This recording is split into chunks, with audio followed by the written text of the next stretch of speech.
Hey, you guys, it's me, Cart.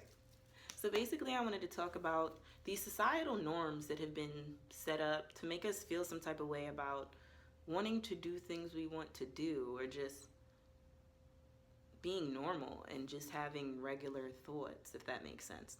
So first, I'm going to touch on the societal norms. So there's a lot of normal things or things perceived as normal in society currently that isn't necessarily normal. It was more so, all right, well, A happened, B happened, C happened. It caused it to reach a tipping point, and then it became a societal norm because that tipping point is when it basically teeters on the side where it's like, all right, no, and then it reaches a tipping point where it goes, yeah, and then that becomes regular in society from that point on. But I know a lot of people will be doing something and they'll get contacted, whether it be text message, social media, whatever, and people want you to do stuff. People want you to do things for them. People need your assistance, and it's just like you feel weird saying no. You could be an introvert, you could feel weird saying no. You could feel bad, and it's just like it's not necessarily something you want to do. There's nothing wrong with that. No one can come at you for that, because it's you. Like, you know it's best for you. So if you want to go to sleep, you want to go to sleep. If you want to eat kiwis, you want to eat kiwis. If you want to go in the park and feed birds, go in the park and feed birds. Like, you don't have to do what other people are constantly asking you to do. You don't have to constantly put your energy towards things that you don't want, because that's bad. That's bad, okay? That's really bad. It'll cause you to really dislike your life. You'll start doing things in order to feel like you have control over it, because you're constantly doing things that others want you to do. They're constantly pulling you this way, pulling you that way. And in situations like that, you're not in control, and you'll feel that. You'll start to develop anxiety. You'll start to develop depression. You'll start to feel like you're a failure, all because you're just not doing things you want to do. Like, doing things you don't want to do has a traumatic effect on people. Like, if you sincerely don't want to do it, don't do it. Like, seriously, don't do it.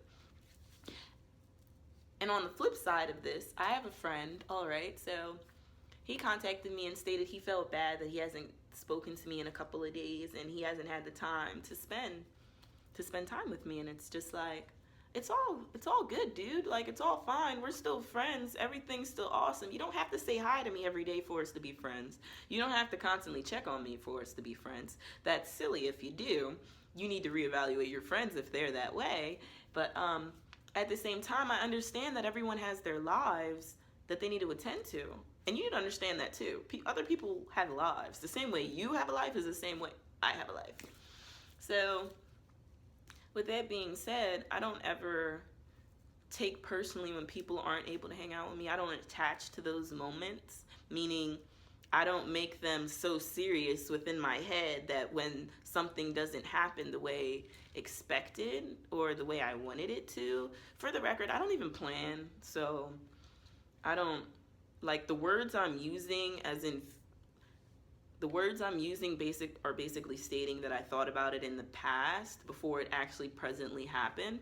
But that's never a thing for me, because I do things within the moment. Like, as I want to do them, I do them. Like, for example, I said to maybe 4 minutes ago, oh, I want to make a video. And then I tried to figure out what I wanted to make it about. And then I started recording because that's what I wanted to do. Does you feel me? Kind of like, all right, you may want to go to the mall, but no one wants to go with you. And you're just like, oh, no one wants to go to the mall with me. I don't want to go to the mall anymore. But it's just like, why does it matter if anyone goes to the mall with you? If you wanted to go to the mall, didn't you have a specific purpose to go to the mall? You wanted to buy shoes, right? Why did you need someone else to go with you to buy shoes? I'll wait.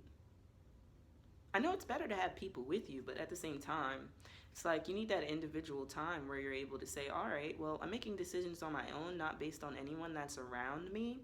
And I actually have a mind of my own. I'm not just following whatever anyone else is doing, because that's what a lot of people do. Like, a lot of people don't have any original thoughts inside of their mind or any form of an opinion about anything, because They don't think that deeply about stuff. Me personally, I can't be around people like that because I have in-depth discussions.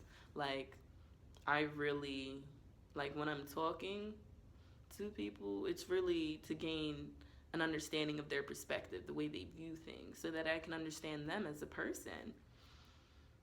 And it's just like, some people don't do that. They don't even speak or ask questions to hear the answers. It's more so they're just talking, just to talk, just to fill space, because that's what they feel like they need to do. And it's like, you don't need to fill space with anything. It's fine to be silent if you have nothing to say. It's absolutely fine. I know I do it when I have nothing to say. I'm just quiet. People will think, oh my gosh, what's wrong with you, Cart? Why are you so quiet? You're not a quiet person. And it's just like, hey, you, stop with those labels. I'm anything I want to be. I'm peaceful. I'm wild. I'm both at the same time. So don't you ever tell me, oh, well, you're being too quiet. That's out of character. There's nothing that's in character. Everything's in character. I could be whatever I want to be. I could do whatever I want to do.